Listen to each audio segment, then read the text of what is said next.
At the unofficial halfway mark of the NFL season, the Bills appear to have hit their stride, thriving as a team with a solid 6-2 record. The Buffalo Bills extended their 2024 campaign with a decisive 31-10 win over the Seahawks in Week 8. The Bills set the tone early and kept control throughout this road victory, scoring 24 unanswered points from late in the second quarter to early in the fourth. With the win, they improved to 6-2, claiming a strong lead in the AFC East, while the Seahawks fall to 4-4, creating a tight three-way tie atop of the NFC West. It appears the Bills are finding their rhythm in 2024, with 3 straight wins following a brief 2-game slide. The Week 8 victory highlighted several key takeaways about the team. A balanced offense was on display, with the Bills totaling 31 runs in 34 passes, hitting a perfect split when including Mitch Trubisky's 3 kneel downs. Running back James Cook looked sharp, averaging 6.5 yards per carry for 111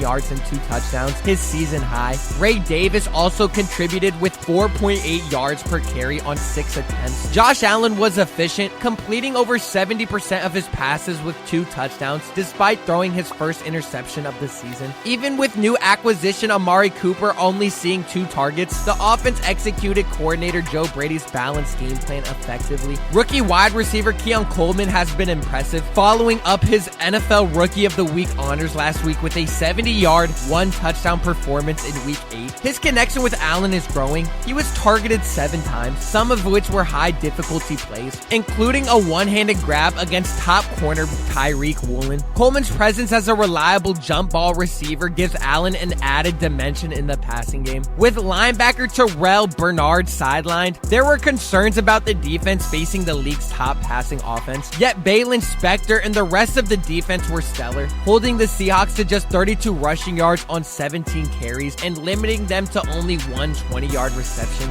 They intercepted Geno Smith, held him to an 11 QBR, and kept Tyler Lockett to 9 receiving yards with DK Metcalf out. The Bills' defense allowed just 233 total yards, shutting down a Seattle offense that had been averaging over 270 passing yards per game. This season, slow starts had plagued the Bills, often requiring strong second-half performances to secure wins. But in Week 8, they were ready from the start, striking first with a Coleman touchdown and smothering the Seahawks offense early. Despite a cross-country trip in rainy conditions, they put their stamp on the game at Seattle's Lumen Field, where Bills Mafia brought the noise. One lingering concern for the Bills remains penalties. They were flagged 13 times against Seattle, including multiple pre-snap infractions, often putting them in long yardage situations on offense. While they overcame these setbacks this week, they'll need to limit these errors in the future. Across their last 3 games, they've accumulated 29 penalties, including a season-high combined total of 23 with Seattle. Limiting these miscues will be crucial in sustaining their momentum moving forward. Since Josh Allen joined the Buffalo Bills, they've been a tough opponent for the Miami Dolphins, who have only managed 2 wins in their last 14 meetings, including Buffalo's decisive 31-10 win in Week 2.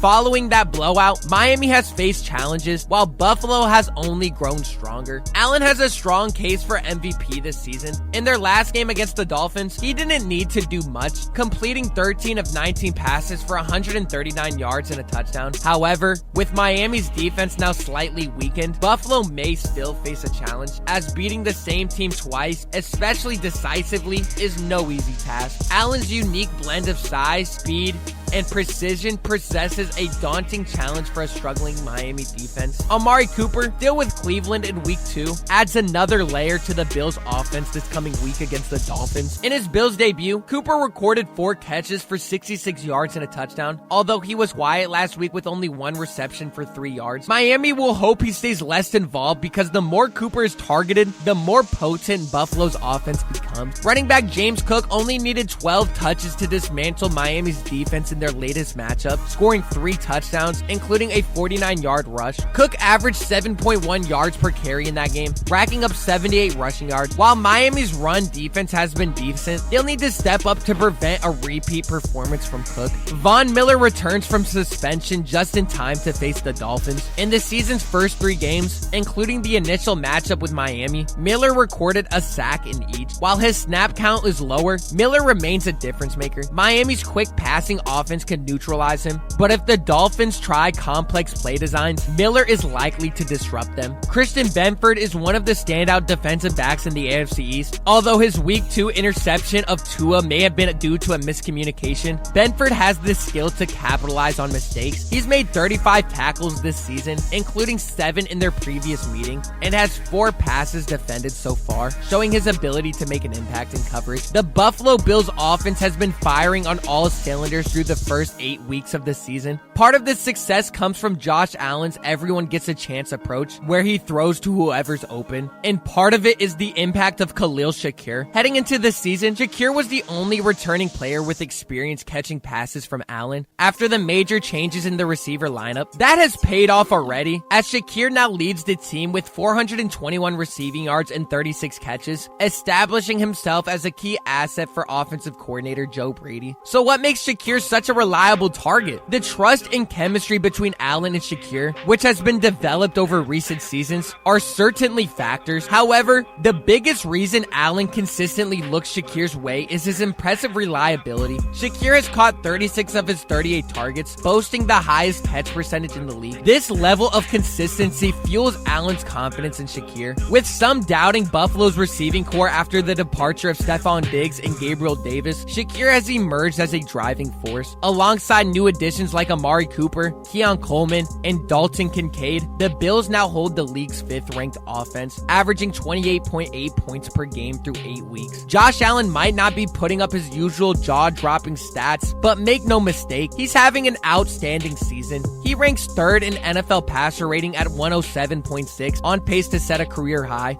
even surpassing his 107.2 rating in 2020, the year he finished as an MVP runner-up and hits career marks in yards and touchdown passes. While Allen's completion percentage currently at 64.4%, ranking 24th, that's largely due to a tough game against the Texans. In his other 4 games, he's top 70%. Notably, among qualified quarterbacks, Allen has thrown only 1 interception, the fewest in the league, and his 17 total touchdowns are the 3rd highest. This is the most polished version of Allen we've seen yet. Heading into the season, this was the biggest question mark for the Bills. They've moved on from 2 highly productive players, Stephon Diggs and Gabe Davis, who despite some inconsistencies had their moments. In the first 6 weeks, it looked rough. Curtis Samuel, Mac Hollins, and Marquez Valdes-Scantling were practically invisible, and rookie Keon Coleman was still finding his footing. Only Khalil Shakir was contributing, which prompted Brandon Beane to trade for Amari Cooper and move on from MVS. While Cooper's impact has been somewhat limited as he learns the offense and builds chemistry with Allen, it's likely no coincidence that Allen posted his 2 best passing games of the season against the Titans and Seahawks, with defenses needing to account for Cooper. As Cooper becomes more integrated, assuming his wrist injury doesn't set him back, he'll contribute more.